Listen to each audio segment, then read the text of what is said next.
Good morning, sir. Good morning, sir. Good morning, sir. Good morning, sir. Good morning, sir. Good morning बच्चों। Good morning, Good sir. morning, sir.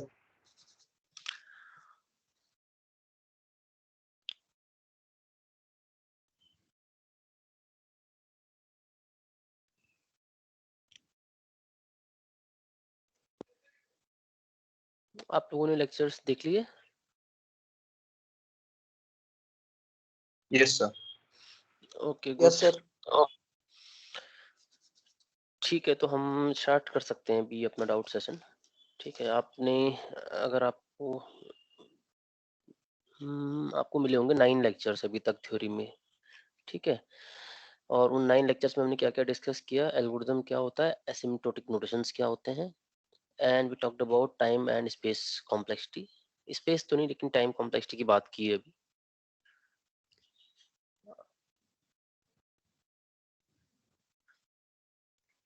So we talked about algorithm,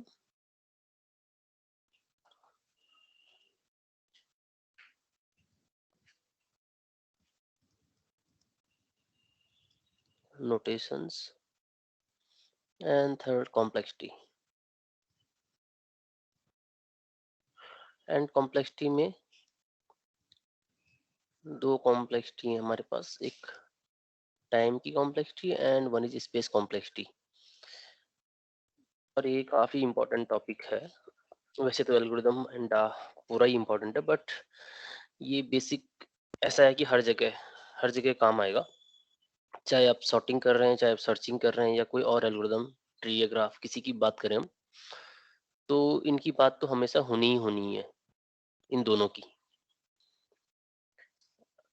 इसको इस तरीके से आप समझ सकते हैं, अगर आप सॉर्टिंग की बात कर रहे हैं तो मोस्ट प्रोबेबली आप उस टाइम सॉर्टिंग की बात कर रहे हैं, या अगर आप सर्चिंग की बात कर रहे हैं तो आप सर्चिंग की बात कर रहे हैं। बट ये वाला टॉपिक ऐसा है कॉम्प्लेक्सिटी वाला, आप चाहे किसी की भी बात कर रहे हैं, आप डेटा स्ट्रक्चर की बात कर रहे हैं या एल्गोरिथम की, आप किसी की भी बात करेंगे किसी भी टाइम पे, तो ये दोनों हमेशा आएंगे ही आएंगे। तो इसीलिए ये बहुत ही क्रूशियल टॉपिक है आपके लिए। तो सबसे पहले तो आप, स्क्रीन शेयर हो रही है मेरी? Yes, sir. Yes, ठीक sir. है, Yes, sir. Okay fine.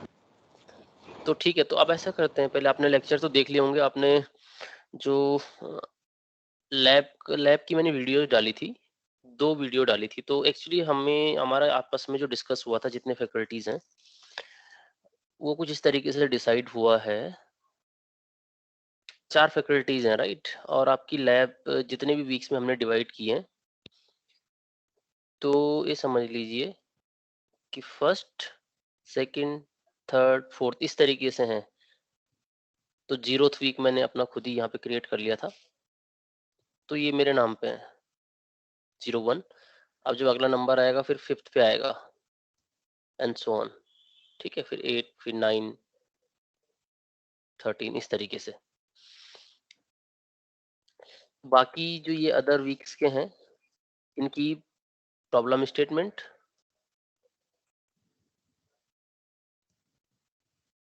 And solution आपको दूसरे फैकल्टीज देंगे,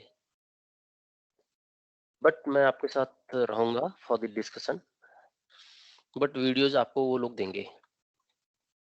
ठीक है, तो मैंने अभी 0 एंड फर्स्ट वीक का आपको दिया था वीडियो।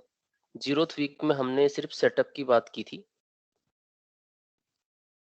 और सेटअप हमने किस चीज का किया था? गिट का। गिट या गिटहब भी लिख लो साथ में। तो उसके बारे में मैंने ज़्यादा डिस्कस नहीं किया, क्योंकि मैंने वीडियोस उसमें ऑलरेडी काफ़ी डाली हुई हैं चैनल पे। बट अगर किसी को, आप लोगों में से ऐसा लगता है कि आपको गिट अभी ढंग से समझ में नहीं आता है, क्योंकि मैंने एक टेलीग्राम पे एक पोल किया था, तो बहुत सारे बच्चों ने ये लिखा था कि हमने गिट तो यूज किया है आज तक, बट हमने डायरेक्ट अपलोड यूज किया है, ये बोल रहे हैं काफ़ी बच्चे। तो डायरेक्ट अपलोड सही तरीका नहीं है। ठीक है, इसका मैं आपको रीजन दे देता हूँ। कुछ बच्चों को लगता है कि डायरेक्ट अपलोड एक सही तरीका है। डायरेक्ट अपलोड सही तरीका नहीं है। कई बार क्या होता है, जब आप इंडस्ट्री में जाएंगे, अभी आपको हो सकता है आसान लगे, लेकिन जब आप इंडस्ट्री में जाएंगे होगा क्या, कई बार आपको सर्वर मिल जाएगा काम करने के लिए। और सर्वर क्या होगा, सर्वर जनरली एक टर्मिनल होता है बस, सिर्फ, और कुछ नहीं होता। एक ब्लैक विंडो होती है और उसी पे सारा काम करना पड़ता है। तो जब सारा काम करना पड़ता है, आप समझ रहे हो सिर्फ टर्मिनल है, तो GUI की अगर आप बात करेंगे तो आपको कुछ भी नहीं मिलेगा उसमें। आपको सिर्फ टर्मिनल मिलेगा जहाँ पे आपको कमांड्स यूज करनी पड़ेंगी, ठीक है। और दूसरी बात ये रही, अब आप खुद ही सोचो, जैसे मान लीजिए इस तरीके से समझो पहले आप, जैसे आपने एक फाइल थी, इसमें आपने कुछ कोड किया, ठीक है, ये 3 लाइन्स ऑफ कोड किया आपने, और आप गए गिटहब पे और आपने गिटहब पे इस चीजों को अपलोड कर दिया। अब आपको लगा कि इन 3 लाइन से तो अभी काम नहीं चल रहा है, कुछ और भी लिखने की जरूरत है फाइल में, और आपने 2 लाइन और डाल दी। तो क्या आप जाके आप पूरी फाइल को फिर से अपलोड करेंगे वहां पे? तो ये गलत तरीका है। इसीलिए हम कमांड्स का यूज करते हैं, ठीक है। और ये खुद ही सोचो कितनी बार आप जाएंगे और फाइल को वहां अपलोड करेंगे, या कितनी फाइल्स को करेंगे, तो वो सही तरीका नहीं है। तो इसीलिए हम कमांड का यूज करते हैं। कमांड में एक गिट डिफ नाम की भी कमांड होती है, वो क्या करती है, डायरेक्टली डिफरेंस चेक करती है कि आपने जो पहले किया था और अब जो आप नया चेंज करने जा रहे हैं उसमें कितना डिफरेंस है, और सिर्फ डिफरेंस को पुश करता है आपके, या डिफरेंस को कमिट करता है और उसको पुश कर देता है आपके सर्वर पे, ठीक है। तो इस चीज का आपको ध्यान रखना है। बहुत सारे बच्चे इस चीज में मतलब बहुत खुश रहते हैं कि हमने किया है और डायरेक्टली अपलोड करके कर दिया। कुछ बच्चे पूछ भी रहे थे कि जब हमारे पास डायरेक्ट अपलोड का ऑप्शन है तो हम कमांड क्यों यूज कर रहे हैं। तो कमांड का मैंने आपको बता दी ये तरीका है और इसलिए जरूरी है। तो आप चाहें तो अभी भी अपलोड यूज कर सकते हैं, करते रहिए, कोई दिक्कत नहीं है। इंडस्ट्री में जाएंगे तो खुद ही समझ में आ जाएगा क्या करना है। तो बेटर है अभी से सीख जाएं, बाद में फिर आपको दिक्कत नहीं होगी। तो डायरेक्ट अपलोड का तरीका जो भी इस्तेमाल कर रहे हैं अभी मैं बता दूं, आप बंद कर दें तुरंत, उसको नहीं करना है आपको। कई बार मैं बोल देता हूँ कि ठीक है कर लो, क्योंकि मुझे आपके साथ ज्यादा जब डिस्कशन नहीं हो रहा है, आप मैसेज कर रहे हैं, तो मैं क्या बोल सकता हूँ। ये तो नहीं बोलूंगा कि हाँ मैं फिर आपके साथ वहाँ डिस्कस करता रहूँ कि नहीं नहीं ऐसा नहीं करना है, ऐसा करो, इतना समझा नहीं सकता मैं। तो इसीलिए क्लियरली अभी समझा रहा हूँ कि डायरेक्ट अपलोड करना बंद करें। और कुछ बहुत बड़ी बात नहीं है, 2-4 कमांड है बस, ठीक है। तो अगर आपको गिटहब के बारे में अगर जिसको नहीं भी पता है ज्यादा, तो मैंने आपको पहले ही बता दिया कि 23 को एक 10:30 पे, आई थिंक 10:30 ही होगा AM, मतलब 10:30 बजे सुबह, एक गिट एंड गिटहब पे मैं एक वर्कशॉप कंडक्ट करूंगा। तो जिसको ज्यादा आइडिया नहीं है अभी तक, जिस देखो जो एक्सपर्ट हैं उनकी बात नहीं कर रहा हूँ क्योंकि ये बिगनर के लिए है, जिनको बहुत अच्छे से गिटहब आता है, या मतलब एटलीस्ट उनको पुश करना, पुल करना, कमिट करना, स्टेटस देखना, डिफरेंस निकालना, ये सब चीजें आती हैं अगर, या मान लीजिए गलती से कुछ कमिट कर दिया उसको रोल बैक करना, ये सब चीजें अगर आती हैं, तो उनके लिए ये समझ सकते हैं कि बहुत ज्यादा जरूरी नहीं है वर्कशॉप। अगर करेंगे तो अच्छी बात है, हो सकता है कई बार कुछ चीजें नई सीखने को मिल जाए। बट जिनको नहीं आता है, जो बिल्कुल बिगनर हैं, या जिनको अभी भी कंफ्यूजन रहता है कैसे करते हैं या गलती कर जाते हैं, उनके लिए ये जरूरी है, ठीक है। तो वो इसको अटेंड कर सकते हैं 23 मतलब परसों 10:30 बजे। तो ये भी मैं यूट्यूब पे लाइव कर दूंगा, ठीक है। एक तो ये हो गया। जब हम फर्स्ट वीक की बात कर रहे थे, वीक 1 डा लैब, पहले मैं लैब की बात कर देता हूँ क्योंकि लैब के वीडियो मैंने खुद बनाए, तो इसमें मैं पहले क्लैरिटी ला देता हूँ आपके लिए। अभी देखो मैंने सिर्फ प्रॉब्लम स्टेटमेंट डिस्कस किया आपके साथ।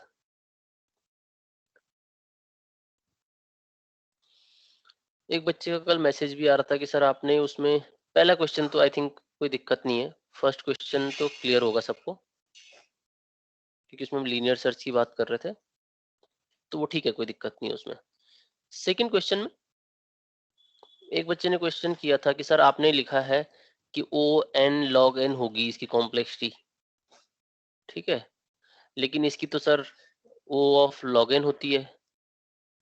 तो इसका जवाब ये है कि मैंने एक्चुअली वीडियो में बोला भी था कि वो उसमें n log n गलती से लिखा हुआ है, ठीक है। अगर नॉन सॉर्टेड एरे होगा, अनसॉर्टेड एरे होगा, तो आप उसको सॉर्ट करेंगे पहले, तब n log n लगेगा, और उसके बाद अगर बाइनरी सर्च लगाएंगे आप तो log n लगेगा उसके बाद, ठीक है।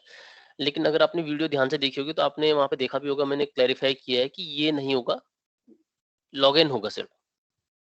तो इसको, इस डाउट को तो यहाँ पे क्लियर कर देते हैं। थर्ड इज इम्पोर्टेंट, क्योंकि थर्ड में उसी टाइम डाउट आ गया था, मुझे खुद भी हो गया था, और जब बहुत सारे बच्चों के आपके मैसेज आए तो वहां पे हमें पता चल गया था कि दो चीजें हैं। एक एक्सपोनेंशियल सर्च, जिसकी एक्चुअली हमने बात की है, उसको जंप सर्च के नाम से वहां पे प्रेजेंट कर लिया है, but that is exponential search. अब एक्चुअली मैंने अपना काम भी बढ़ा दिया है। अब मैं क्या करूंगा, जब आपको सॉल्यूशन प्रोवाइड करूंगा तो दोनों के सॉल्यूशन प्रोवाइड करूंगा। जब वीडियो बनाऊंगा, मे बी कल बनाऊंगा, या देखता हूँ आज अगर मुझे टाइम लगता है तो आज कर लूंगा।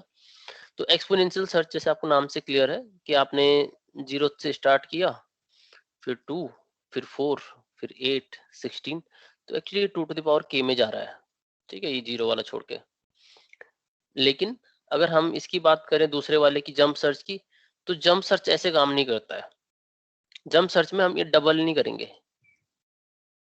ठीक है, तो जंप सर्च में हमें कोई स्टेप भी होता है, वो डिसाइड करना पड़ता है कि कितना जंप करना है। जैसे आपने मान लीजिए 4 का जंप लिया, तो 0 से मान लीजिए आपने स्टार्ट किया, तब आप 4 पे गए, फिर 8 पे गए, फिर आप 12 पे गए, फिर 16 पे गए, एंड सो ऑन। और जैसे ही आपको पता चला, लगभग देखो सेम काम कर रहे हैं, ऐसा इसमें बस स्टेप ही तो अलग हो जा रहे हैं। ठीक है, उसी चीज का ध्यान रखना है आपको स्टेप का। तो जैसे आपको यहाँ पे पता चला कि 8 एंड 16 के बीच में कोई एलिमेंट है, तो फिर 8 जो इंडेक्स होगा और जो 16 इंडेक्स होगा, उसके बीच में आप लीनियर सर्च लगा सकते हैं। या तो लीनियर लगा लीजिए, या बाइनरी भी लगा सकते हैं। ऐसी कोई बात नहीं है कि आप बाइनरी नहीं लगा सकते, क्योंकि सॉर्टेड एरे तो दोनों में से कोई भी लगा सकते हैं, और उससे आपकी कॉम्प्लेक्सिटी थोड़ा और कम हो जाएगी।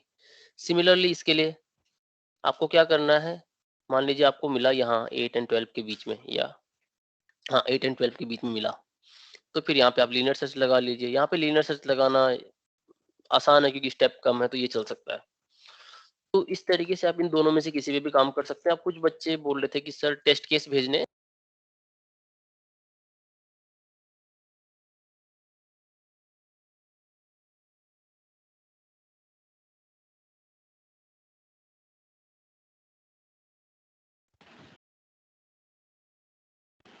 Sir, you are muted. आप म्यूट हो गए। मैं ओके, मैं खुद म्यूट हो गया या किसी ने मुझे म्यूट किया? कितनी देर से हुआ हूँ, कितनी देर से म्यूट हुआ हूँ मैं? 30 सर सेकंड 10-20 सेकंड। सर जब आपने टेस्ट केस स्टार्ट किया। अच्छा, ठीक है, ठीक है। मुझे लगा ज्यादा टाइम तो नहीं हो गया। बिल्कुल ऐसे बीच में बोलता रहा करो, मैं परमिशन चेंज कर देता हूँ यार, कई बार बच्चे गड़बड़ कर जाते हैं।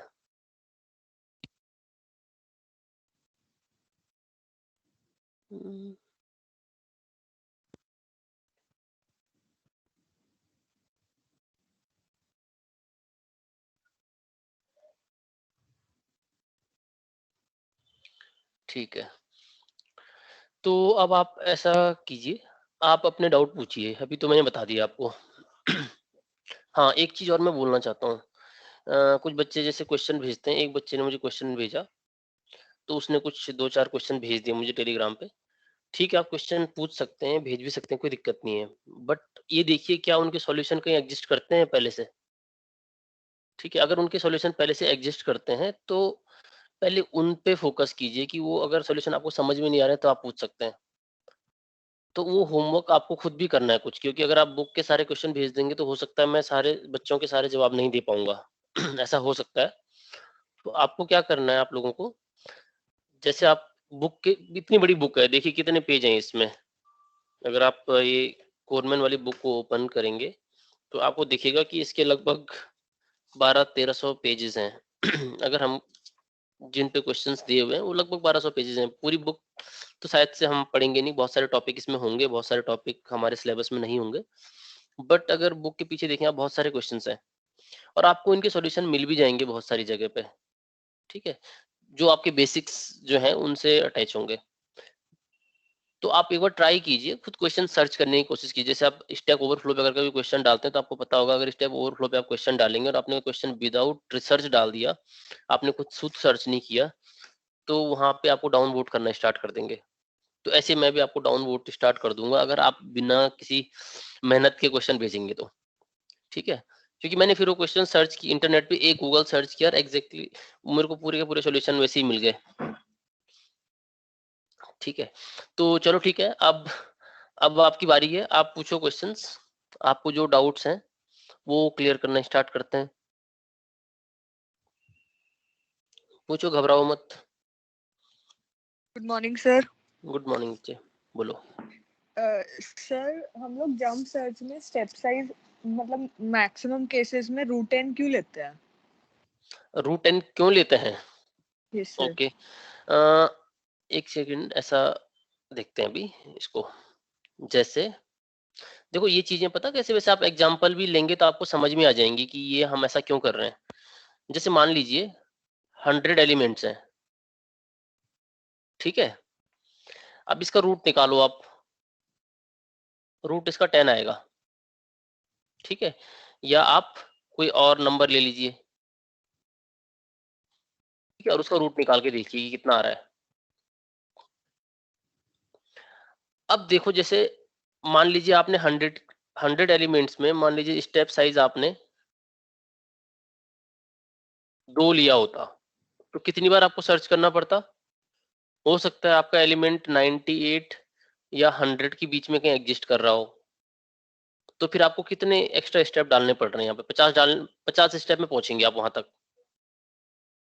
ये रूट एन ही एक तरीका होगा जिसमें आप जब हम जंप सर्च की बात कर रहे हैं स्पेसिफिकली, तो एक रूट एन वाला ही काम होगा जिसमें हम बहुत क्विकली वहां पहुंच जाएंगे। मतलब मैथमेटिकली नहीं बता रहा हूँ, लेकिन इंट्यूटिवली बता रहा हूँ मैं आपको। आप कोई और ट्राई कीजिए जैसे आप अगर 50 वाला ट्राई करेंगे तो फिर तो ये बाइनरी सर्च में कन्वर्ट हो गया कि आपने पहली बार में 50 ले लिया, फिर उसको आप ब्रेक भी कर सकते हैं। या अगर 50 भी लेंगे आप और आप उसको बाइनरी सर्च में कन्वर्ट ना करें, तो ये सोचो कि मान लीजिए एलिमेंट 50 एंड 100 के बीच एग्जिस्ट करता है, तो फिर आपको पता चल गया इसके बीच में कहीं एग्जिस्ट कर रहा है, तो फिर भी आपको लीनियर सर्च करना ही पड़ेगा। या अगर आप लीनियर सर्च ना लगाएं, मैंने आपको जैसे बताया कि आप या तो लीनियर लगा लें या बाइनरी लगा लें, तो फिर आप ये सोचो कि अगर हमने 50 का, इस केस में 50 का स्टेप साइज लिया होता, तो फिर भी ये किस में कन्वर्ट हो रहा है? बाइनरी में ही कन्वर्ट हो रहा है। आप समझ रहे हैं इस बात को? जैसे सर हम, अगर वो फिर हाँ, बाइनरी में ही कन्वर्ट होके सॉल्व हो रहा है तो हमें फिर जंप सर्च की जरूरत ही क्यों है? बच्चे दो अलग अलग एल्गोरिदम है ना। आप ये सोचो, देखो जैसे आप ये सोचो कि आप बोलोगे लीनियर सर्च की जरूरत क्यों है, या अलग, जैसे हमारे पास सॉर्टिंग एल्गोरिदम है, आप बोल सकते हो इंसर्शन सॉर्ट है, या हमारे पास कोई दूसरी एल्गोरिदम है जैसे सिलेक्शन सॉर्ट है, या बबल सॉर्ट है। कई बार क्या होता है, कोई एल्गोरिदम हमें लगता है कि यार ये तो वर्स्ट एल्गोरिदम है, बनी भी क्यों है ये एल्गोरिदम, है ना। लेकिन फिर भी वो एल्गोरिदम तो है, एक तरीका है दूसरा सॉल्व करने का उसको। Okay sir. ठीक है, तो जो जैसे अब आप अगर प्राइम नंबर की बात करेंगे, जब हम प्राइम नंबर फाइंड आउट करते हैं, आपने देखा होगा कि हम रूट एन तक जाते हैं उसमें, राइट। Yes sir. और जंप सर्च में एक और, जो मतलब ये रूट एन लिया है, ये कोई तुक्के में नहीं लिया है। अगर आपको मैथमेटिकली समझना है, मैथमेटिकली भी इसको समझ सकते हैं। तो बेसिकली जब भी हम कोई एल्गोरिदम इस तरीके की बना रहे हैं, जैसे हमने लीनियर बनाई या बाइनरी बनाई, और हम फिर जंप सर्च पे आए, तो जंप सर्च में बेसिकली हमको क्या क्या देखनी है, अब खुद ही सोचो आप। जैसे कोई भी एल्गोरिदम आपने बनाई, तो आपको क्या क्या चीजें देखनी होती हैं कि क्या क्या चीजें कम हों उसके अंदर, क्या क्या कम करना चाहते हैं आप। सर टाइम कॉम्प्लेक्सिटी, टाइम कम स्पेस करना चाहते हैं आप, टाइम स्पेस कम, कॉम्प्लेक्सिटी। स्पेस कम करना चाहते हैं। चलो स्पेस इस केस में तो हम मान सकते हैं वही रहेगा जो है, मतलब स्पेस की कोई बड़ी बात नहीं, क्योंकि आपके पास एक एरे दिया हुआ है और उसके अंदर आपके जितने भी 100 एलिमेंट हैं या 1000 हैं या 1 लाख हैं, कुछ भी हो सकते हैं, राइट। बेसिकली हमको टाइम कम करना है एक तो, और टाइम में क्या क्या चीजें और भी आती हैं, जैसे आपको नंबर ऑफ कंपेरिजन कम करने हैं। अगर आप ये सोचो, अगर स्टेप साइज आप कम कर दें, जैसे 2 वाला स्टेप साइज कर दिया आपने, तो लगभग आपको कितने कंपैरिजन लग सकते हैं? सर 50। 50 लग सकते हैं, राइट। तो आपको ये कम करने हैं, और जो मिनिमम नंबर ऑफ कंपैरिजन होते हैं वो तब होते हैं, मतलब आप इसको याद भी कर सकते हैं मिनिमम, और मैथमेटिकली फिर निकाल भी सकते हैं। मिनिमम नंबर ऑफ जो कंपैरिजंस होते हैं वो तब होते हैं जब आपका स्टेप साइज जो होता है वो रूट एन के बराबर होता है। बेसिकली हम इनको नंबर ऑफ कंपैरिजन को कम करने के लिए करते हैं, ठीक है। Okay sir. ठीक है, और कोई क्वेश्चन बच्चों?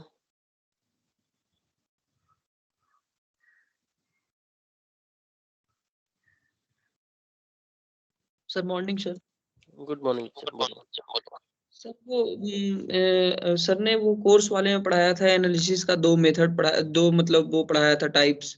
हम्म। तो उसमें डाउट है सर, वो मतलब समझ में नहीं आया एनालिसिस वाला जो है पार्ट।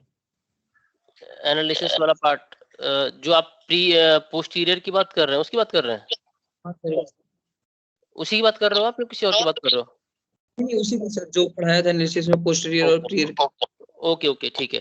तो देखो अब ये देखो, हम जब भी एल्गोरिदम कोई बनाते हैं, ठीक है, जब भी कोई एल्गोरिदम बनाते हैं तो हमें क्या करना पड़ता है, दो तरीके से हम एनालिसिस कर सकते हैं।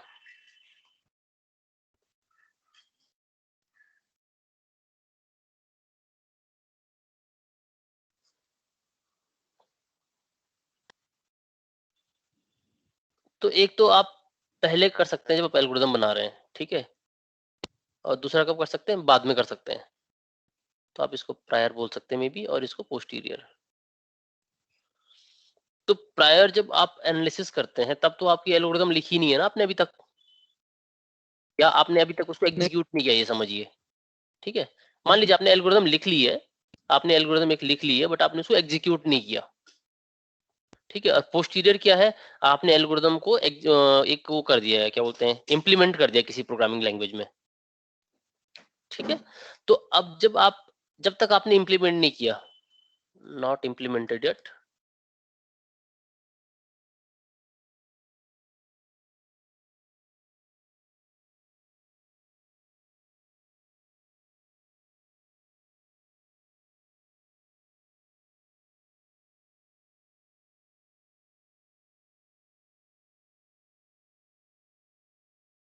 Sir, you are muted again.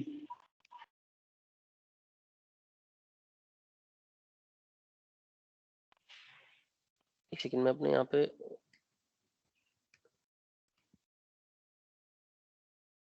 मुझे म्यूट कर रहा है क्या, या पता नहीं कैसे हो रहा है।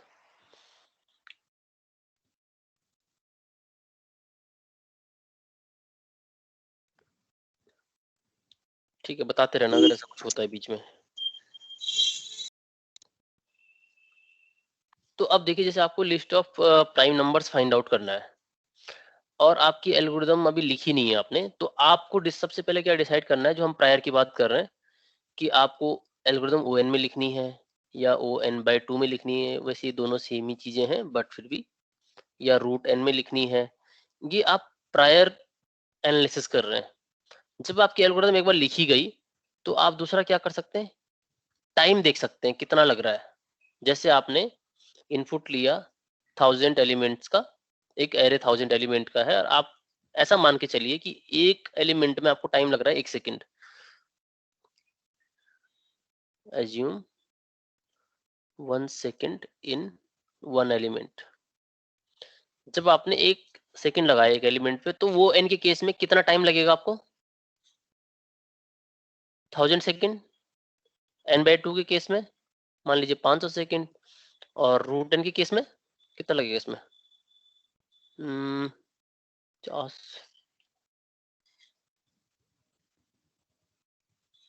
90 के आसपास,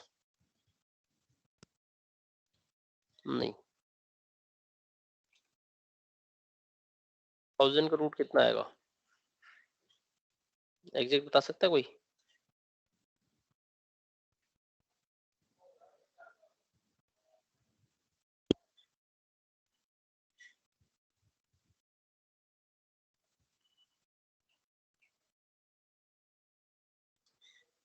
सर 31.62। 31.622।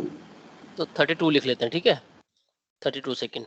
अब देखो, ये आपको पता चला, ये तब पता चल रहा है आपको अगर आपने एक ही सेकंड में, मतलब एक ही कंप्यूटर में काम किया।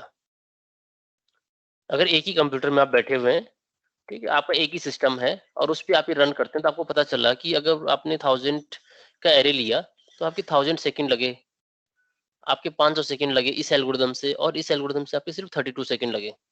बट क्या जरूरी है कि हमेशा ऐसा हो? ये एक सिस्टम की बात करता हूँ, मान लीजिए C1 कंप्यूटर 1। अब कंप्यूटर 2 में गए, वो कंप्यूटर बहुत स्पीड से काम कर रहा था जो ये नहीं कर पा रहा था, या एक कंप्यूटर 3 आया जो कि बहुत स्लो स्पीड से काम कर रहा था, और ये टाइम बदला गया। अब जो ये 1000 था, ये सेकंड के केस में इसको 1000 लिख लेते हैं यहाँ पे, पहले इसको 500 लिख लेते हैं और इसको 32 लिख लेते हैं।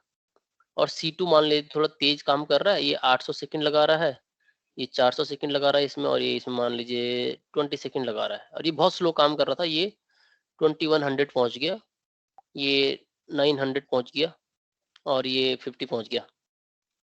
ऐसा पॉसिबल है? पहले तो ये बताओ, क्या ऐसा पॉसिबल है कि ऐसा हो सकता है? सर मतलब system to system time differ करे? बिल्कुल यस सर, हो सकता है। हो सकता है ना, ठीक है। तो ये किस टाइप का एनालिसिस है, ये आप अपने सिस्टम पे कर सकते हैं। एक जो टाइम वाला कंपैरिजन है आप अपने सिस्टम पे कर सकते हैं। अगर मान लीजिए दो स्टूडेंट ये बात करते हैं कि यार मेरे सिस्टम पे ये एल्गोरिदम 1000 सेकंड में रन हो रही है, और दूसरा बोले कि मेरे में तो 800 सेकंड में रन हो रही है, तो क्या आप इससे बता सकते हैं कौन सी एल्गोरिदम बेटर है? No sir. नहीं बता सकते, एल्गोरिदम तो उन्होंने एक ही इंप्लीमेंट की है। तो इसीलिए हम क्या करते हैं, देखो एनालिसिस के तरीके दोनों हैं, प्रायर भी है पोस्टीरियर भी है। मतलब आप जब एल्गोरिदम इंप्लीमेंट हो गए उसको रन कराओ और उसका टाइम देखो। बट प्रायर में क्या हो रहा है, प्रायर में विदाउट इंप्लीमेंट किए हुए आप ये पता कर रहे हो कि ये एल्गोरिदम किस तरीके से फंक्शन करेगी। तो एक्चुअली हम प्रायर में हम टाइम नहीं देखते, हम क्या देखते हैं, फंक्शन का रेट ऑफ ग्रोथ देखते हैं।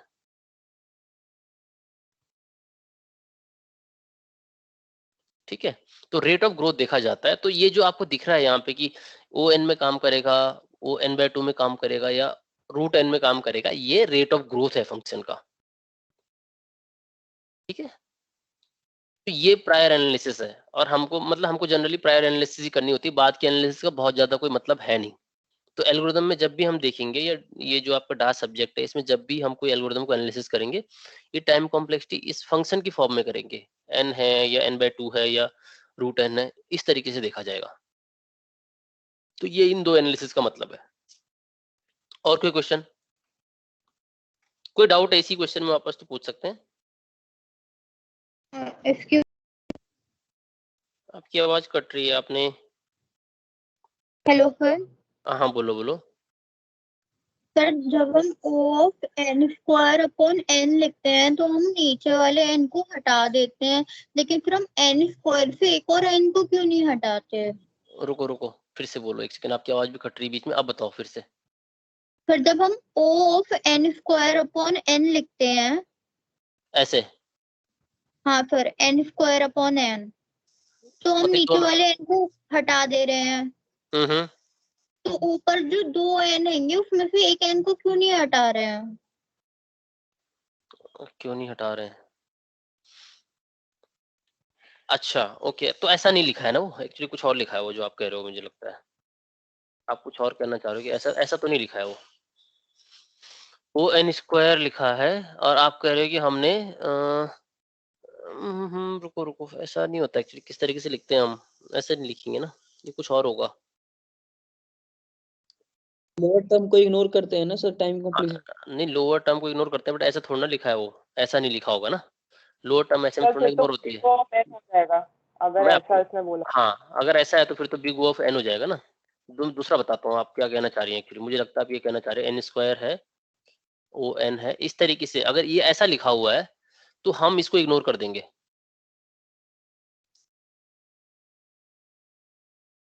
ये वाली चीज इग्नोर हो जाएगी।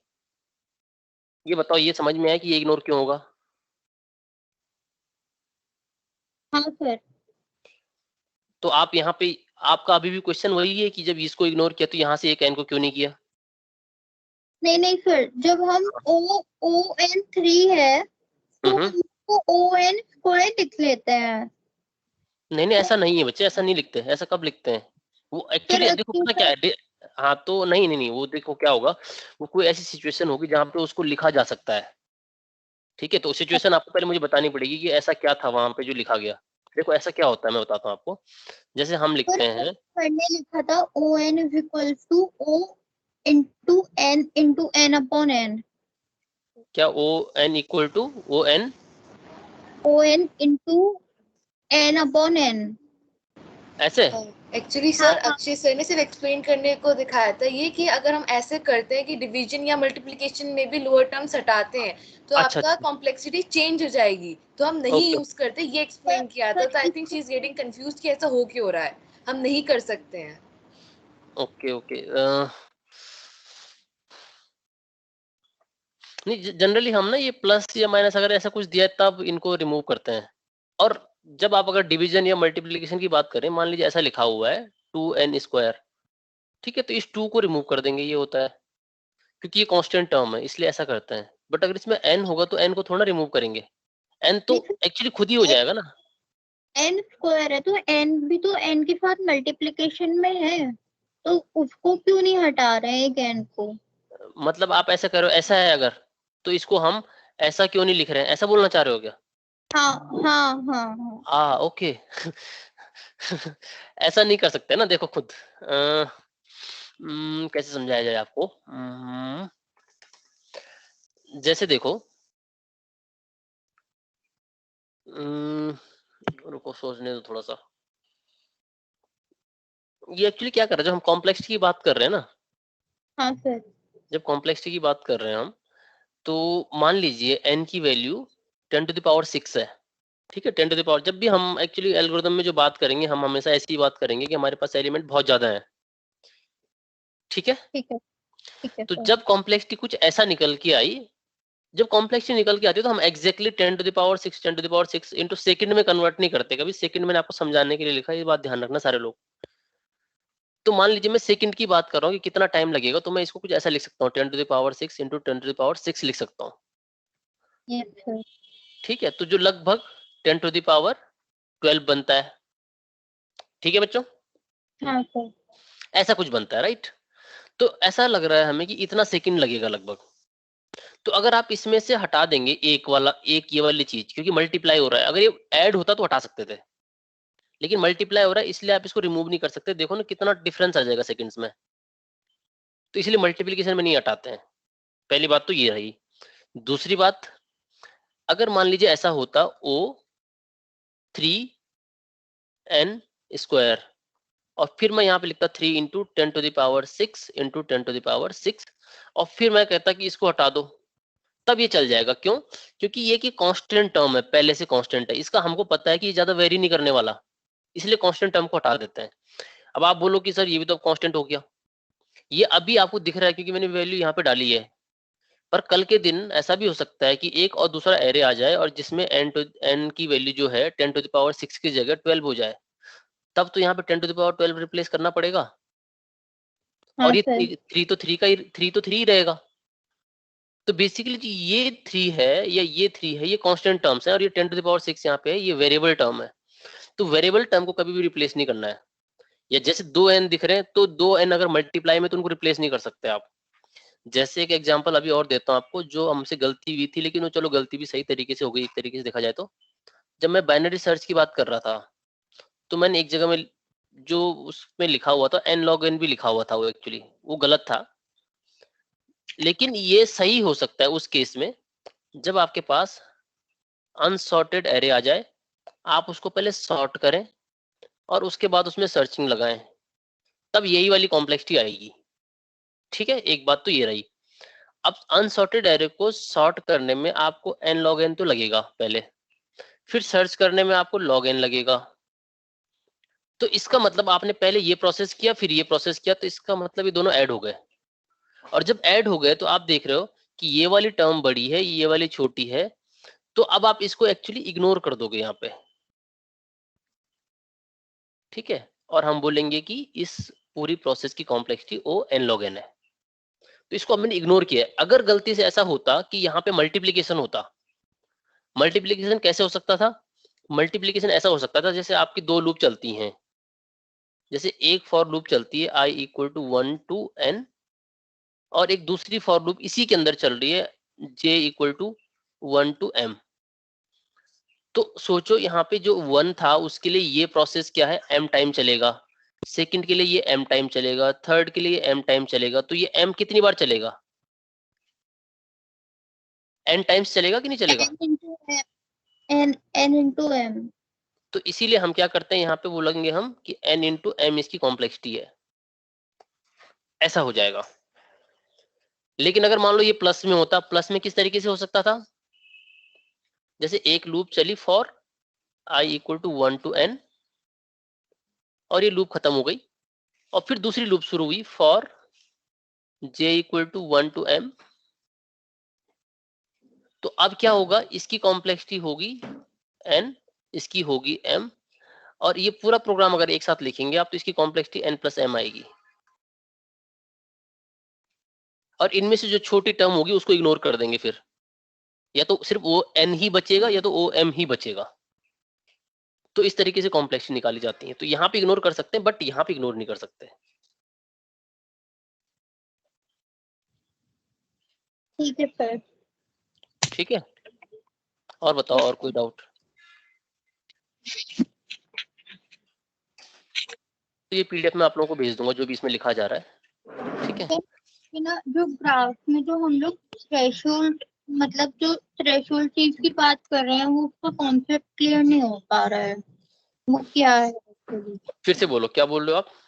बट थ्रेशोल्ड, जैसे सर ने ग्राफ बनाया उसमें n to n वर्ग कुछ थ्रेशोल्ड लिया था, वो समझ में नहीं आ रहा है। n to n थ्रेशोल्ड लिया था जब हम सर ग्रोथ वो ऑफ, n और n नॉट। अच्छा अच्छा ठीक है। तो वो तो n जो n नॉट होता है ना बच्चे, वो आप अपने हिसाब से चूज करते हैं। जो n नॉट होता है वो अपने हिसाब से आपको एक ऐसी कोई जगह में चूज करना पड़ता है जिसके बाद फंक्शन की ग्रोथ या तो बढ़ती ही रहे या तो कम होती रहे, depending on the notation. 5 notation होती है ना हमारे पास, बिग ओ, स्मॉल ओ, ओमेगा, स्मॉल ओमेगा और एक थीटा। तो उसमें किसी का फंक्शन का रेट बढ़ता ही रहता है एक n नॉट के बाद, किसी का कम होता रहता है, किसी में मतलब कांस्टेंट भी फिर हम उसमें डिसाइड करते हैं कि कांस्टेंट कौन सा लेना है सर। है ना। तो वो वैल्यू आप अपने हिसाब से चूज कर सकते हैं। वो जब उसके क्वेश्चंस आएंगे कुछ जब, तो फिर तब आपको देखने को मिलेगा कैसे करना है, ट्यूटोरियल्स आपको देंगे, तब थोड़ा थोड़ा आपको हेल्प मिलेगी उससे। ऐसे नहीं तो हम अभी हवा में बात करेंगे तो फिर क्लियर नहीं होगा, क्योंकि ये टॉपिक, अब देखो एल्गोरिथम एक ऐसा सब्जेक्ट है, आप इसको ये समझ के मत चलना फ्यूचर तक कि ये एग्जाम के टाइम पे पढ़ेंगे तो नंबर ला देंगे और काम हो जाएगा, क्योंकि नंबर तो शायद से आप ला भी दोगे लेकिन आपको कहीं और दिक्कत होगी फिर फ्यूचर में। तो डीएसएल को कभी स्ट्रॉन्ग करते हुए चलो। ठीक है, next question. Good morning sir. Good morning sir, अगर हमारे पास n नंबर ऑफ लूप्स होंगे तो सर उसकी टाइम कॉम्प्लेक्सिटी तब भी हम इग्नोर करेंगे? n नंबर ऑफ लूप मतलब आप कह रहे हो कि लूप आपने एक के बाद एक लगा रखे हैं, एक के अंदर एक नहीं है, नेस्टेड नहीं है ना? हाँ जी सर, एक के बाद एक लूप है but n number of loops है। अच्छा, n नंबर ऑफ लूप्स है तो n नंबर नहीं, तो n तो वेरिएबल होगा ना, ठीक है। और नहीं लूप सर, जो मैं आप, वही बोल रहा हूँ सर, बहुत हाँ, ज्यादा नंबर ऑफ लूप्स हैं हमारे पास, प्रैक्टिकली इन्फिनिट लूप्स हैं सर, तब भी उसके टाइम कॉम्प्लेक्सिटी o नहीं रखेंगे? देखो आप जब कोड लिखते हो ना तो कोड आप एक बार लिख देते हो, लेकिन अगर आपने ऐसा डायनेमिक कोड कुछ लिखा हुआ है कि वो जैसे इनपुट बदलता है वैसे नंबर ऑफ लूप भी बदल जाते हैं, ठीक है, समझ रहे हो बात को? हाँ जी सर। ठीक है, जैसे आपने ऐसा कोड लिखा हुआ है कि जो नंबर ऑफ लूप्स हैं वो बदल जाते हैं आपके रन टाइम पे, तो उस केस में क्या होगा, आपको उसकी टाइम कॉम्प्लेक्सिटी कंसिडर करनी पड़ेगी। लेकिन अगर मान लीजिए आपने एक ही बार में लूप लिख दिए 1000 या 1,00,000 भी लिख दिए, ठीक है, अगर 1,00,000 लूप भी आपने लिख दिए एक के बाद एक के बाद एक के बाद एक, जैसे हमने यहाँ पे अभी 2 लिखे थे, ठीक है, ऐसे मान लो आपने 1,00,000 बार लूप लिख दिए और n की वैल्यू कुछ वेरी करती जा रही है, तो उस केस में भी क्या होगा, कुछ ऐसा बनेगा, O n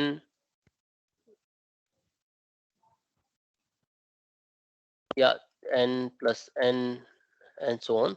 लेकिन यहाँ पे फिर k आएगा जो कि कांस्टेंट हो जाएगा, चाहे वो 1,00,000 हो, उससे फर्क नहीं पड़ता।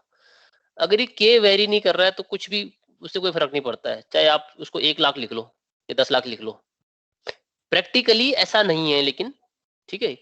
लेकिन हम जब एसिम्प्टोटिक नोटेशन की बात करेंगे तो इसकी कॉम्प्लेक्सिटी भी हमेशा ON ही आएगी, चाहे k की वैल्यू इतनी भी क्यों ना हो। लेकिन तो सर प्रैक्टिकली मतलब अगर जो आप, चीज हमें पता है सुनो तो सही, उसकी कॉम्प्लेक्सिटी कंसीडर नहीं करेंगे? जो हमको पता है कि फिक्स स्टेप है वो इग्नोर हो जाते हैं, क्योंकि एसिम्प्टोटिक नोटेशन वो तो आपको पता ही है ना पहले से। लेकिन प्रैक्टिकली ऐसा नहीं कि आपका टाइम नहीं बढ़ेगा प्रोग्राम रन होने में। अब खुद ही सोचो, मान लो ये आपने n की वैल्यू कुछ भी ले ली और इस लूप को टाइम लग रहा है 10 सेकंड रन होने में, तो ऐसा नहीं है कि पूरे को फिर 10 ही सेकंड लगेगा, ऐसा नहीं है, ये तो इतना टाइम तो आएगा ही ना, क्योंकि इतनी लूप्स हैं। टाइम तो लगेगा एक्स्ट्रा, बट टाइम कॉम्प्लेक्सिटी की अगर हम बात करें तो टाइम कॉम्प्लेक्सिटी इसकी वो n ही रहेगी। ठीक है, यस सर। तो टाइम कॉम्प्लेक्सिटी एक अलग चीज है और कितना टाइम लगेगा प्रोग्राम को रन करने में वो एक अलग चीज है।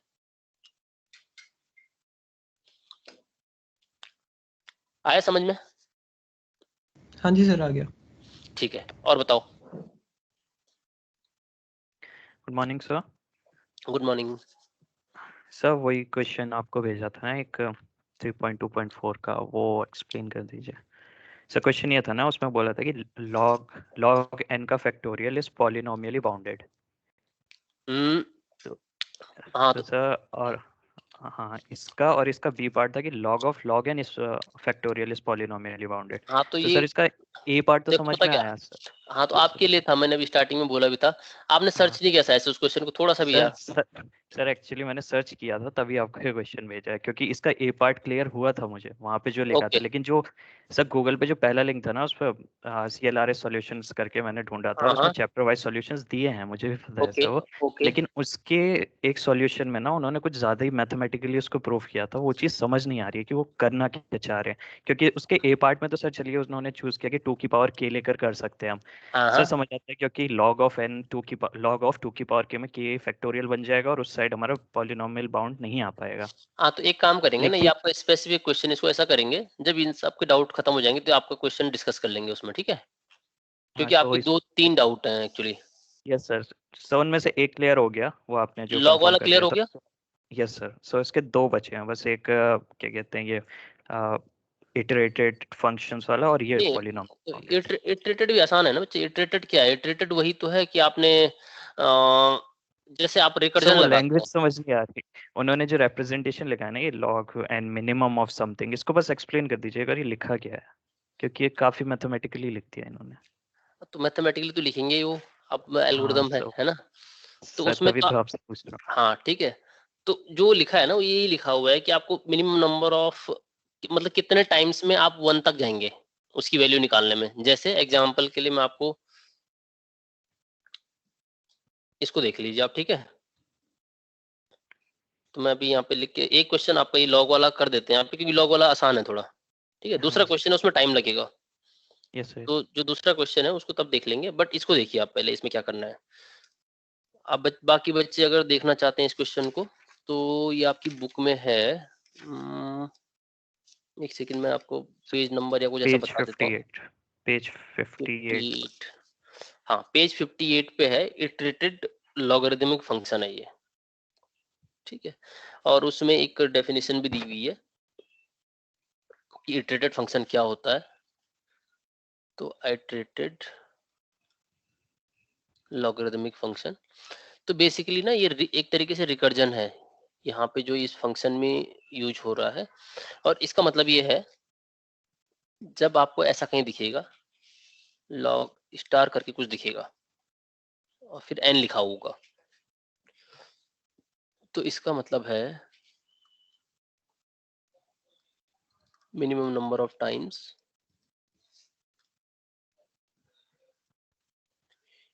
you need to apply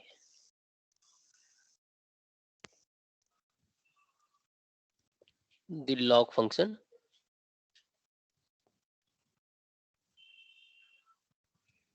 to n in order to obtain a number that is smaller than or equal to 1, ठीक है? तो अगर स्टार लगा हुआ है तो आपको ये देखना है कि कितने नंबर ऑफ टाइम आपको लॉग अप्लाई करना पड़ेगा कि आप लेस देन या इक्वल टू तक पहुंच जाए। अब जैसे मैं एक एग्जांपल ले लेता हूं, जैसे आपने ये नंबर है 65536, ये बड़ा नंबर है, या इससे थोड़े छोटा नंबर कर देते हैं। जैसे मान लीजिए आपने 32 कर दिया, या सॉरी 16 कर दिया, ये काफी छोटा नंबर है, इसको ले लेते हैं, इससे आसानी से समझ में आ जाएगा। तो जब आप log 16 निकालेंगे, log 16 निकालेंगे, तो अभी हम जो बात कर रहे हैं बेसिकली कितने बेस की बात कर रहे हैं? 2 की बात कर रहे हैं, तो कितना आंसर आएगा इसका? 4 आएगा। 4 आ जाएगा, ठीक है। अब आपकी 4 आ गई ये वैल्यू, तो अब आप एक बार और लॉग लगाओ इस पे, कितना आ गया आंसर? 2 आ गया। 2 अब एक 2 आ गया, अब एक काम करो, एक बार और लगाओ, कितना आ गया? 1 आ गया। तो कितने स्टेप में पहुंचे आप यहाँ 1 तक? Obtain a number less than और इक्वल टू 1, कितनी बार पहुंचे? 3 बार में पहुंचे आप, ठीक है। Yes sir.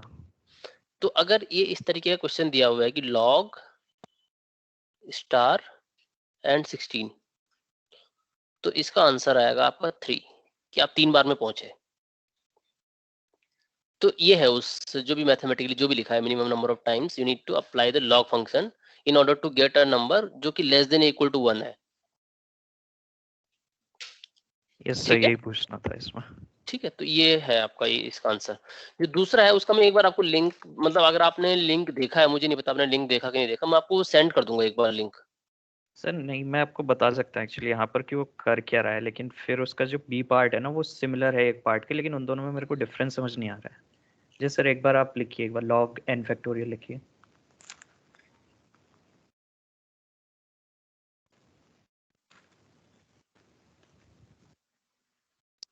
लॉग, एक second, n log factorial n factorial ऐसे लिखा हुआ था वो, ठीक है।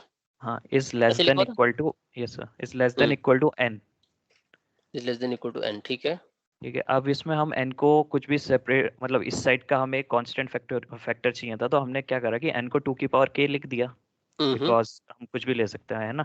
तो दोनों साइड जब हम 2 की पावर k लिखेंगे तो इक्वलिटी क्या बनेगी कि k factorial is less than is equal to 2 की आप पावर n। फर्स्ट वाली की बात कर रहे हैं, सेकंड वाली की बात कर रहे हैं? सो फर्स्ट क्वेश्चन के 2 पार्ट्स हैं, log n factorial and log of log n factorial. जो तो इसमें पॉलिनोमिकली हाँ, बाउंडेड है कि नहीं है, ठीक है। Yes yes yes yes. तो सर n की पावर के, वो ऑब्वियसली n को अगर हम 2 की पावर के लिख देते हैं फॉर एग्जांपल, तो इस साइड राइट साइड क्या हो जाएगा 2 की पावर के, तो हम कह सकते हैं कि k फैक्टोरियल का अपर बाउंड बेसिकली 2 की पावर k हो गया।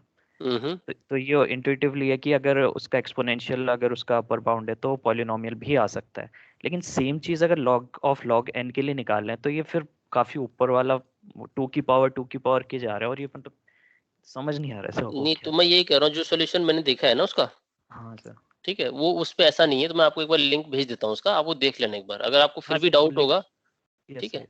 क्योंकि अगर इतने बड़े, क्योंकि देखो मैथमेटिकल चीजें काफी बड़ी चीजें, ठीक है, इनको डिस्कस करेंगे एक तो टाइम ज्यादा लगेगा और कुछ लोग हो जाएंगे बोर, तो एक बार इनको बाकी को पकड़ते हैं, बाकी के क्या डाउट्स हैं, और तब अगर आपको इससे भी क्लियर ना हो तो उसको डिस्कस कर लेंगे, ठीक है। नहीं सर, हो जाएगा, आप एक बार लिंक भेज दीजिएगा हाँ, इसका, मैं तो लिंक भेज बाकी चुका हूँ आपको, आप टेलीग्राम में देख लेना। यस यस, ठीक है, बाकी बच्चे कोई डाउट है आप लोगों को?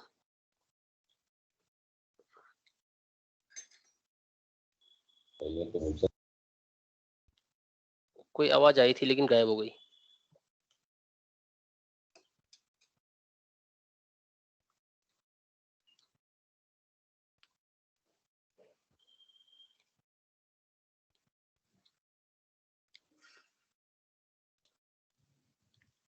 सर, हाँ बोलो।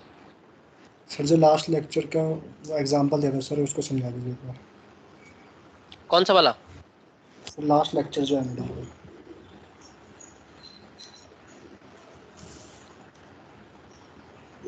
जो वीडियो आपके पास कल आई उनकी बात कर रहे हैं आप? यस सर, जिसमें 3 फॉर लूप हैं सर। ओके,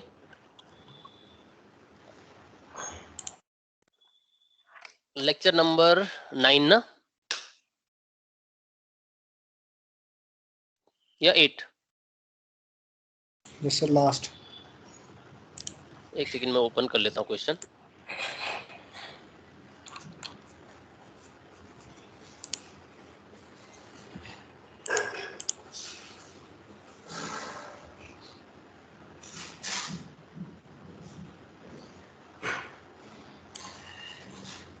ओके, उस क्वेश्चन में क्या दिक्कत है आपको, मतलब क्या लग रहा है, आप क्या प्रॉब्लम हो रही है?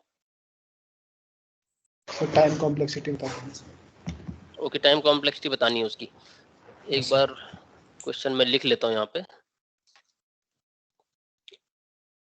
पहली लूप स्टार्ट हो रही है आपकी कहाँ से? i इक्वल टू 1 से, है ना? आप बताते रहो क्वेश्चन देख के बीच में। सर 0 से 0 से हो रही है, 1 से हो रही है मेरे ख्याल से। 1 से ठीक है, एक ये हो गया। अगली लूप क्या कर रही है? j इक्वल टू 1 से और j should be less than equal to n और j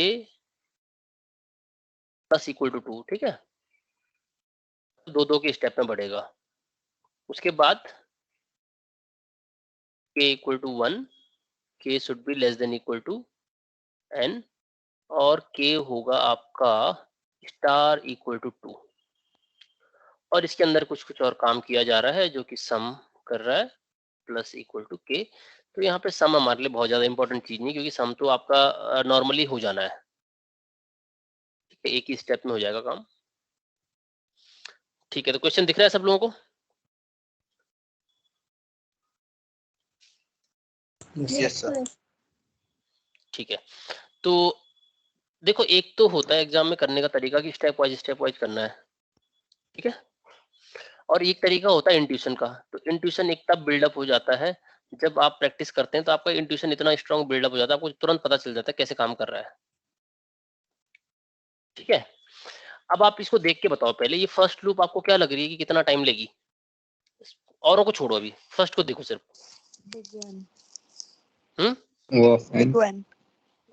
सेकंड कितना लेगी? अगर आप n/2 भी लिखोगे तो गलत नहीं है, लेकिन 2 तो हम इग्नोर कर देंगे, है ना? सर वैसे तो n/2 लिखना चाहिए कि नहीं लिखना चाहिए हमको? जब आप प्राइमरी देखेंगे, फर्स्ट लूप पे देखेंगे, तो आपको दिखेगा कि जब 1 से स्टार्ट कर रहे हैं तो दो के स्टेप क्रॉस कर रहा है। मान लीजिए 1 से स्टार्ट होता है और 1000 या 100 तक आपका एरे है, तो 3, 5, 7 एंड सो ऑन। तो जितने यहाँ पे नंबर्स होंगे उसके बाय 2, इतने स्टेप तो चलेंगे इस वाले लूप में, है ना? बट हम 2 को इग्नोर कर देंगे तो n रहेगा सिर्फ। अब ये वाला बताओ, ये वाला कितनी बार चलेगा? सर log n चलेगा। ये log n समझ में आया कैसे हुआ कि नहीं आया? ये है इंपॉर्टेंट बात। अगर ये समझ में आ गया तो फिर तो काम खत्म हो गया। जिसने क्वेश्चन पूछा था उसको समझ में आ गया? कौन था वो बच्चा जो क्वेश्चन पूछ रहा था? Yes sir. आपको समझ में आ गया कि log n कैसे हुआ? लॉगिन वाला कांसेप्ट सर जो लेक्चर में था उसमें टेबल बनवा रखी थी सर ने, आई जे के करके। अरे तो क्या, ये तो तुम यहाँ पे बना सकते हो ना, ये यहाँ पे भी टेबल बना लो, क्या दिक्कत है? i इक्वल टू 1 के लिए j कितनी बार चलेगा, k कितनी बार चलेगा, वो बना लेंगे। सर स्टेप वाइज नहीं आएगा, ये तो सर शॉर्टकट हो गया ना। अच्छा, तुम्हें वही चाहिए टेबल बना के? मतलब एग्जाम में कैसे भी कर सकते हैं क्या? नहीं, शॉर्टकट मतलब वो लिखोगे ना आपकी कैसे काम कर रहा है। अच्छा सर, ओके। मतलब एग्जैक्टली ऐसे नहीं लिख दोगे कि अगर आपने साथ में ऐसे लिख दिया अंडरस्टैंडिंग के साथ कि ON equal to ON, first loop देखो क्लियर है कि इतने टाइम पे काम कर रही है। अब अगर आप टेबल बना के करवाना चाहते हो मेरे से, तो i इक्वल टू की वैल्यू यहाँ पे लिखेंगे, j की यहाँ पे लिखते हैं और k की यहाँ पे लिखते हैं। 1, 2, 3, 4 एंड ऐसे कुछ n तक चले जाते हैं। 1 के लिए कितना चलेगा ये? j 1 के लिए कितना चलेगा? तो i की वैल्यू 1 है, तो j की वैल्यू क्या क्या होनी चाहिए?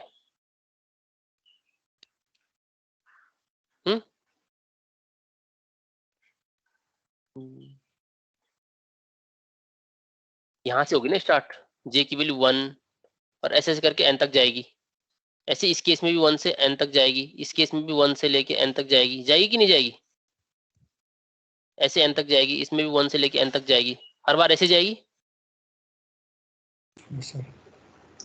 ठीक है, तो और इसमें क्या है, इसमें कितना टाइम्स जा रही है? जैसे 1 से लेके n तक गई तो actually n+1 divide by 2, n+1 divide by 2, n+1 divide by 2, सब में चाहिए यही लिख दो आप, n+1 divide by 2, n+1 divide by 2। तो इस एक के लिए n+1 डिवाइड बाय 2 टाइम्स ये लूप चली j वाली। सिमिलरली जब आपने 2 लिया तो इसके लिए n+1 डिवाइड बाय 2, ऐसे ही 3 के लिए, ऐसे 4 के लिए, ऐसे n के लिए, यानी हर एक के लिए कितनी बार लूप चलनी है, n+1 डिवाइड बाय 2। ठीक है, अब ये k वाला बताओ, k कैसे चलेगा? k कहां से 1 से स्टार्ट हो रहा है, n तक चल रहा है, और k her bar multiplied by 2 हो जा रहा है। अब ये कैसे काम करेगा? अब आपको ये देखना है कि इसके लिए कितनी बार चल रहा है, ये इसके लिए कितनी बार चलेगा। वैसे एग्जाम में ऐसे बनाने की ज्यादा जरूरत है नहीं आपको, अगर देखा जाए तो वो तो आपको अंडरस्टैंडिंग के लिए, समझाने के लिए, ये सिर्फ मैथमेटिकली कुछ बहुत ज्यादा इससे कुछ हो नहीं रहा है खास। बस आप अलग अलग करके दिखा सकते हो कि ON टाइम ये चला क्योंकि 1 से लेके n तक चल रहा है, और ये वहां पे 1 का स्टेप है, यहाँ पे 2 का स्टेप है, तो n/2 करवा दो पहले, फिर 2 को इग्नोर कर दो, फिर आपका काम आ गया n, और ये फिर n तक निकाल दो। बट अगर आप टेबल से देखना चाहते हो, फिर टेबल से बताओ पहला स्टेप क्या होगा, k की इस j की एक वैल्यू के लिए कितनी बार चल रहा है ये। जैसे आपने यहाँ पे 1 से n तक लिखा हुआ है, तो ऐसे कितनी बार चलेगा ये?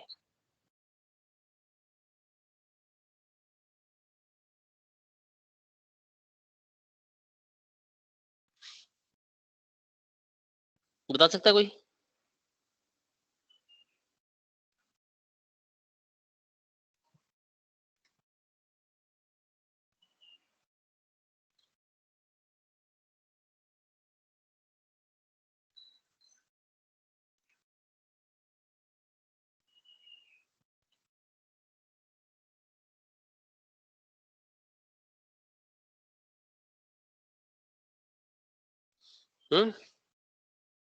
एनीवन? सर एक बार रिपीट कर दीजिए कि क्या बताना है। इसमें ये बताना है, देखो जैसे हमें इसकी टाइम कॉम्प्लेक्सिटी निकालनी है वैसे तो, ठीक है। जैसे ये देखो, ये बड़ा एग्जांपल है, थोड़ा छोटा एक एग्जांपल देता हूँ, फिर वापस आते हैं हम ऊपर की तरफ। जैसे हमने एक for loop i equal to 1 से स्टार्ट की, i should be less than equal to n और i प्लस प्लस। ऐसे हमने एक और लूप ली for j equal to 1, j should be less than equal to n और j प्लस प्लस। ठीक है, और इसके अंदर हम कुछ कुछ काम कर रहे हैं, जैसे वही सम वाली वैल्यू या प्रिंट कर रहे हैं, मान लीजिए सिंपल सा एक बेसिक स्टेटमेंट है ये। अब मैं बोलूँ आपको कि i इक्वल टू 1 के लिए j कितनी बार चलेगा, तो आप ये लिख सकते हो, यहाँ i और j यहाँ पे लिख लेते हैं 1, तो आप साथ में ऐसा लिख सकते हो कि 1 2 ऐसे करके n तक चला। ऐसे 2 के लिए आप लिख सकते हो कि 1 2 एंड ऐसे n तक चला, और सिमिलरली ऐसे n के लिए 1 से लेके n तक चला। ठीक है, तो ये n स्टेप्स आए हर बार, n स्टेप्स, इस तरीके से आप इसको समझने के लिए ऐसा कर सकते हैं। तो अगर आपको ये पूरा कंपाइल करना है एक साथ, अगर आपको ये पूरी लूप कंपाइल करनी है कि इसका, देखो आपको देख के तो पता चल रहा है कुल मिला के कि n स्क्वायर आएगा इसका, लेकिन ये कैसे निकला? अब देखो ये आपका ये n स्टेप आया एक बार में, दूसरी बार में n स्टेप आया, तीसरी बार में n स्टेप आया, एंड सो ऑन। तो मतलब n प्लस n और ये n टाइम्स,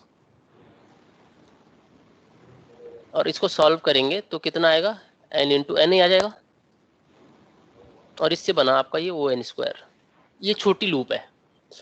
ऐसे ही काम हमको इस वाले के लिए करना है ऊपर।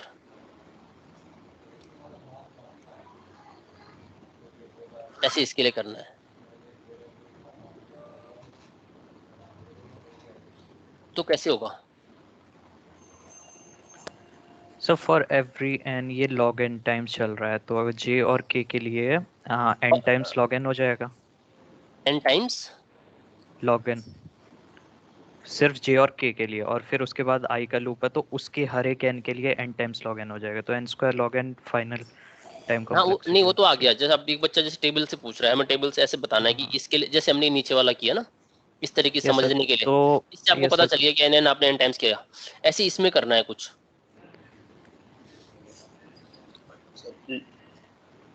देखो जैसे j कितनी बार चल रहा है, 1 से लेके n तक चल रहा है ना, तो जब ये 1 रहेगा तब भी तो ये log n टाइम ही चलेगा। यहाँ देखो, अगर यहाँ पे j की वैल्यू 1 है तो ये कितनी बार चलेगा, log n ही चलेगा ना, कि नहीं चलेगा? ये log n कैसे हुआ, ये समझ में आ रहा है आपको? पहले ये बताओ। ये नहीं आ रहा है?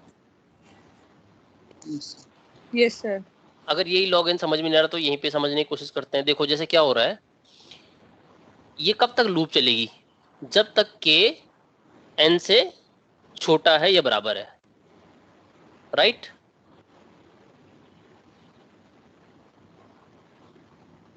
यही तो होगा। और k कितना होता जा रहा है? k में पहली बार मान लीजिए 1 है, अगली बार कितना होगा? 2 हो जाएगा, फिर 4 हो जाएगा। तो पहले 1 है, फिर 2 है, फिर 4 है, फिर 8 है, इस तरीके से चल रहा है। और ये चीज जब तक n से कम है तब तक ये चलता रहेगा।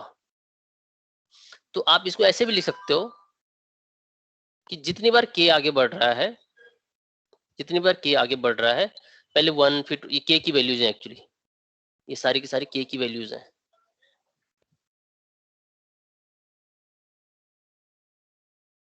ठीक है, तो ये सारी चीजें ऐसे n से कम होनी चाहिए। तो आप इसको किसी और कोई नंबर ले लीजिए, मान लीजिए m ले लिया आपने, 2 की पावर m। आपको स्टेप्स फाइंड आउट करने कि कितने स्टेप में ये कम हो जाएगा n से। तो ये 2 की पावर आपको m में दिख रहा है, अगर आप देखो तो 2 की पावर 0, 2 की पावर 1, 2 की पावर 2, 2 की पावर 3, ये चीज n से कम होनी चाहिए। और इससे हमने नंबर ऑफ स्टेप निकालने, तो m अगर आप दोनों साइड log ले लोगे तो आपको पता चलेगा कि m जो है वो log n से कम है या बराबर है। और इससे हमारा ये log n निकल के आता है। ये बताओ, ये क्लियर हुआ ये चीज की नहीं हुई?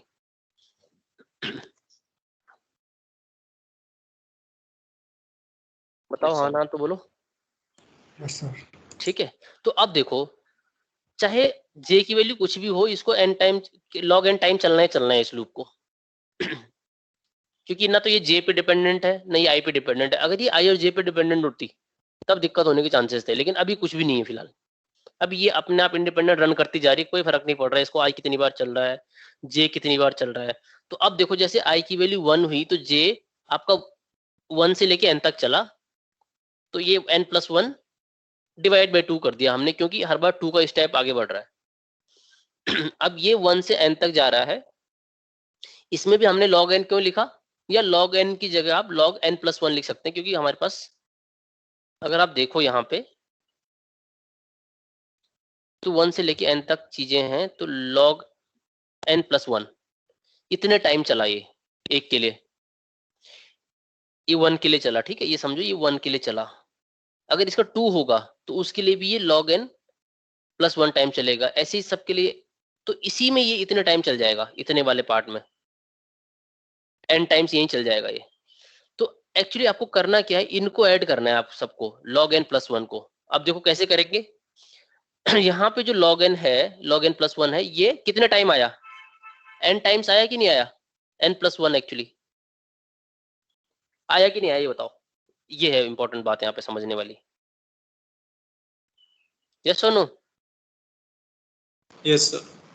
ऐसे यहाँ पे हर एक के लिए ये कितनी बार आएगा, वही log n+1, और कितनी बार, 1 + n टाइम्स। और ऐसे हर एक के लिए आएगा। ठीक है, और ये पूरी चीज कितनी बार ऐड हो रही है, ये हमने एक्चुअली इसको खोल के लिखा हुआ है, इस वाले पार्ट को यहाँ पे, इस वाले पूरे पार्ट को हमने यहाँ पे खोल के लिखा हुआ है। तो ये चीज भी पूरी की पूरी कितनी बार रिपीट हो रही है, ये सारी की सारी, ये भी n टाइम्स रिपीट हो रही है।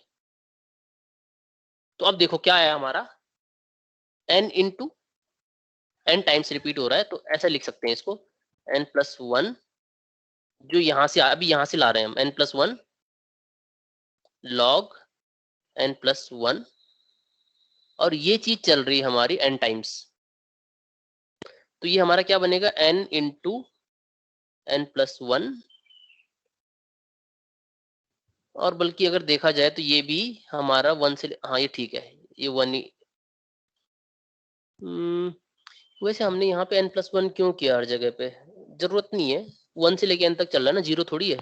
ये जहां जहां पे n+1 किया है, इसको हर जगह से 1 हटा दो। ठीक है, सिर्फ n की जरूरत है, n+1 की जरूरत नहीं है।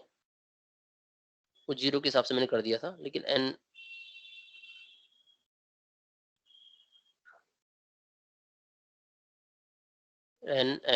n और ऐसे ही यहाँ पे नीचे ये जहाँ पे n+1 किया इसको हटाओ यहाँ से।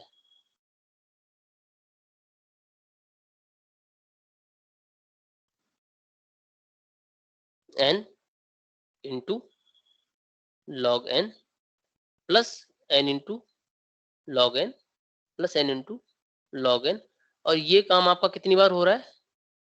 n times. और अगर n टाइम्स हो रहा है तो फिर n इंटू log n, और ये बन गया आपका 2 बार n² log n। ये आ गया इसका सॉल्यूशन। अब बताओ इसमें कोई डाउट है किसी को? अगर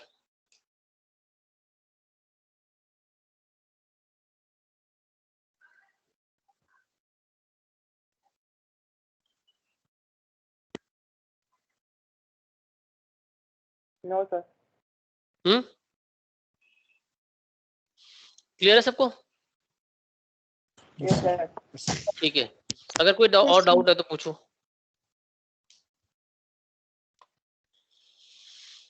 अगर कोई और डाउट है तो पूछिए।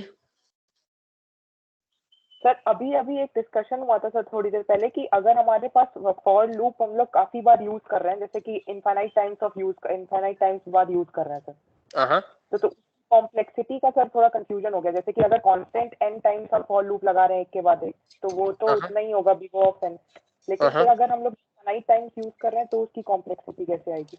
बेटा वैसे तो पहली बात ये इनफाइनाइट टाइम्स हम कुछ लगाते नहीं है, एल्गोरिथम के फर्स्ट प्रिंसिपल्स यही है कि फाइनाइट स्टेप होंगे।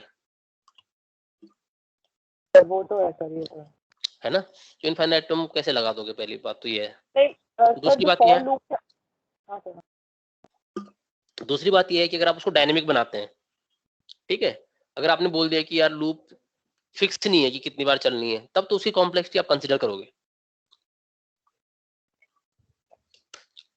ठीक है,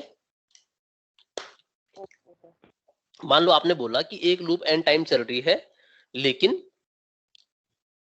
ऐसी लूप मैंने m टाइम लगाई है, अलग अलग जो आपस में एग्जीक्यूट कर रही है। n टाइम्स एक लूप एग्जीक्यूट कर रही है, बट m लूप है ऐसी।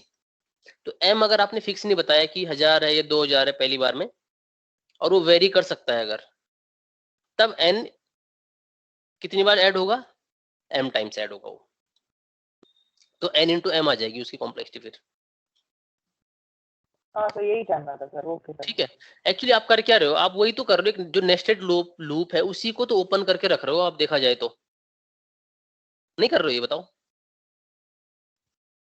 नेस्टेड लूप में यही तो होता है बच्चे, है ना? एक बार के लिए वो n टाइम चलता है, फिर दूसरी बार के लिए चलता है, तो आपने क्या किया? उसको नेस्टेड बना दिया। और अब आप बोल रहे हो कि नेस्टेड को अगर मैं खोल के रख दूं, तो खोल के रखोगे आप स्टेप तो आप कुछ फिक्स करोगे। अगर आप उसको डायनेमिक बना रहे हैं तो एक्चुअली आप उसको नेस्टेड ही कर रहे हो। अगर आप देखो, चाहे घुमा फिरा के कुछ भी कर रहे हो आप लगा तो नेस्टेड लूप ही रहे हो उसमें।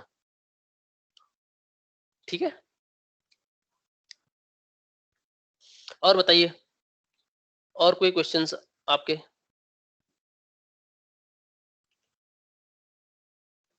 ML की क्लास है, विपुल बोल रहा है, तो तुम बता, बोल क्यों रहे हो यहाँ? तुम ऐसे लिख क्यों रहे हो चैट में? तो मैंने चैट पढ़ ली आपकी।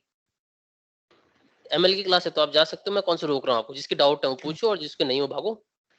Good morning sir. Good morning sir. किसी एल्गोरिथम की कॉम्प्लेक्सिटी 1/n पॉसिबल है? किसी एल्गोरिथम की कॉम्प्लेक्सिटी 1/n पॉसिबल है? 1/n पॉसिबल है? 1/n, एक सेकेंड है, 1/n कैसे होगी यार कॉम्प्लेक्सिटी? देखते हैं एक सेकेंड।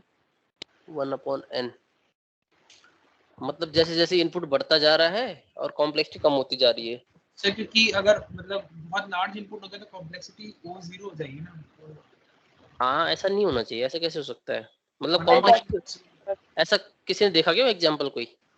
नहीं, मतलब आप अभी पहले एग्जांपल में जानते ना, उसमें OL स्क्वायर पूछ रहे थे, 1/n कॉम्प्लेक्सिटी मल्टीप्लाई करवाई थी, तो मैं इसलिए पूछ रहा था। नहीं, मुझे तो ऐसा नहीं लगता कि कुछ ऐसा है, क्योंकि इसमें क्योंकि पता क्या, इसमें कॉम्प्लेक्सिटी कम हो रही है आपकी, है ना? तो ऐसा तो नहीं होना चाहिए। यस हम्म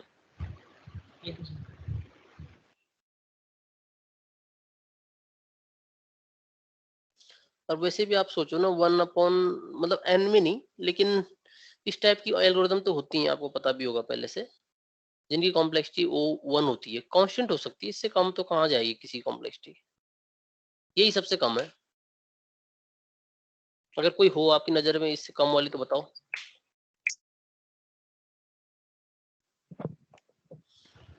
और बताओ कोई और क्वेश्चन किसी का, नहीं तो आप ML की क्लास अटेंड कर सकते हैं आप अगर कोई।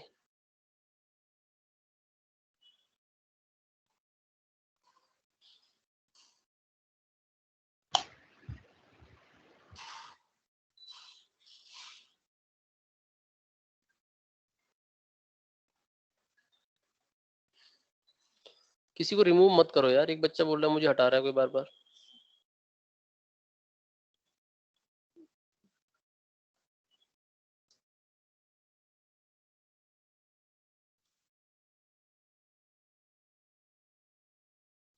किसी को हटाया मत करो यार, पढ़ने दो औरों को भी, है ना।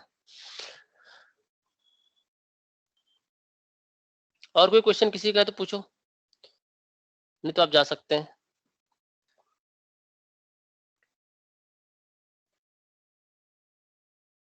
Know questions?